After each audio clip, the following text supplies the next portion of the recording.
We should eat to live, not live to eat.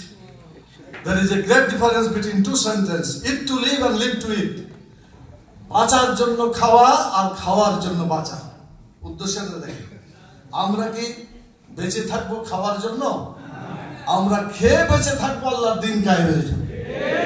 এটা হচ্ছে উদ্দেশ্য। We should eat to live. আমরা বেঁচে থাকবো, খেয়ে দিয়ে বেঁচে থাকবো যাতে আল্লাহর কাজ আমরা করতে পারি। সেটা হবে আমাদের জীবন উদ্দেশ্য।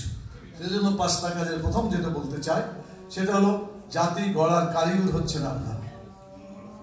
শিক্ষাকে জাতির মেরুদণ্ড বলা হয়েছে, আর আমি বলি শিক্ষক শিক্ষার মেরুদণ্ড।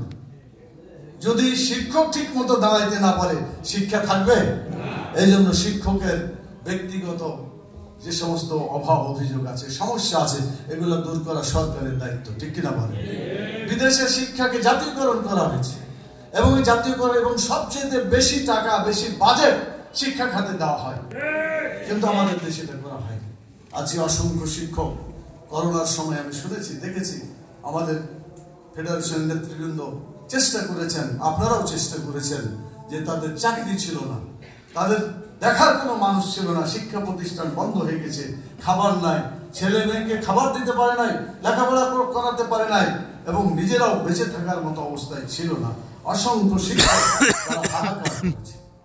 আজও বাংলাদেশের টেকনাফ থেকে তেতুলিয়া পর্যন্ত অনেক স্কুলের শিক্ষক এমন পাওয়া যাবে যে তারা দিন আনে দিন খায়, এবং তাতেও তাদের সংসার চলে না, শেষ পর্যন্ত টিউশনি করে, কেউ আবার এমনও শুনেছি রিক্সা চালিয়েও জীবনযাপন করেছে। অতএব বাংলাদেশের শিক্ষকদের মর্যাদা দিলেই বাংলাদেশের শিক্ষার মর্যাদা ফিরে আসবে। আমি বাংলাদেশ সরকার, উপদেষ্টা সরকারকে বলবো, যতটুকু আপনাদের হায়াত আছে, যতদিন আপনারা থাকেন মানে ওদেরকে থাকার দায়িত্ব তো একটাই, নির্বাচন করে ভালোভাবে দেশটাকে নির্বাচিত সরকারের হাতে দিয়ে চলে যাবে। কিন্তু যতদিন না যেতে পারছে ততদিন শিক্ষকদের এই সমস্ত অসহায় দৃশ্যগুলো যতটুকু সম্ভব তারা যেন সম্পাদন করার চেষ্টা করে, কথা ঠিক কিনা বলে? আর নির্বাচিত সরকারের তো টোটাল দায়িত্ব হবে। এটা আমরা বলতে চাই যে বর্তমান সরকার তারা সংস্কার করুক, তারপরে নির্বাচন করুক। আচ্ছা বলেন তো, বিগত স্বৈরাচার সরকার, জালেম সরকার, গণতন্ত্রের দুশ্মন সরকার, খুনি সরকার, ডাকাত সরকার, চোরের সরকার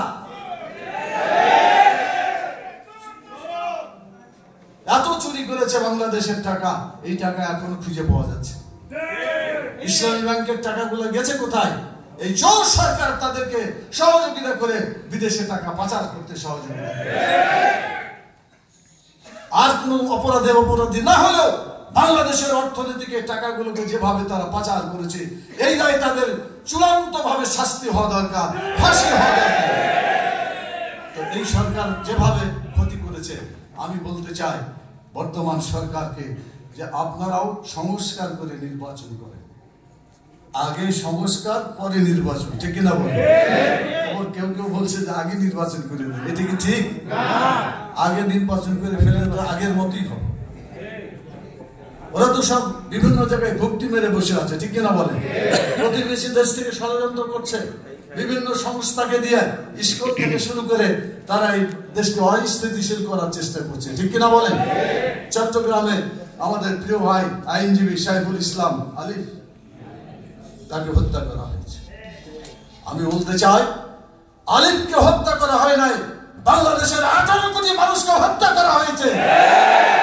আমাদের অস্তিত্বকে তারা সহ্য করতে পারছেন।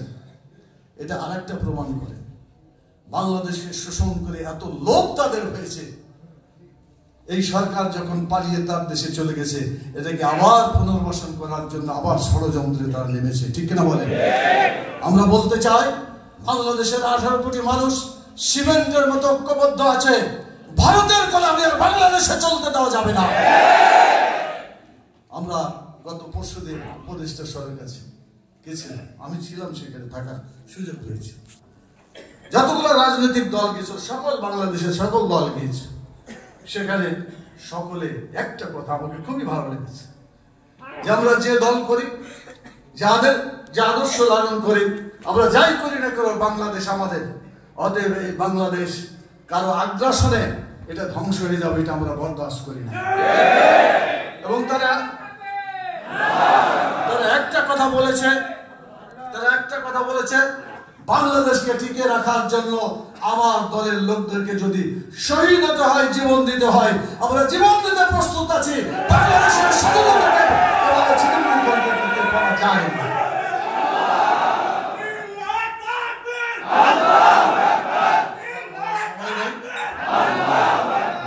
শিক্ষক ভাইরা সাধারণত মিছিল করেন না, আগামীতে করবেন ইনশাআল্লাহ, এবং সেটা করবেন আপনার অধিকার। যেমন বাংলাদেশকে টিকে রাখার জন্য, বাংলাদেশের স্বাধীনতার জন্য, বাংলাদেশে আদর্শ শিক্ষা ব্যবস্থা কায়েমের জন্য আপনাদেরকে লড়াই করতে হবে, সংগ্রাম করতে হবে, আন্দোলন করতে হবে।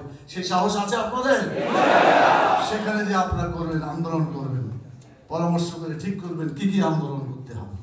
বাংলাদেশের মানব রচিত মতবাদের যে কুফল, এই কুফল থেকে বাংলাদেশকে রক্ষা করতে হবে। আমাদের শিক্ষা ব্যবস্থায় যে ধর্ম নিরপেক্ষতাবাদ ঢুকে আছে, তারপরে সমাজতন্ত্রবাদের দর্শন ঢুকে আছে, পুঁজিবাদের দর্শন ঢুকে আছে, এগুলোকে শিক্ষা ব্যবস্থা থেকে ঝাঁটিয়ে বিদায় করতে হবে।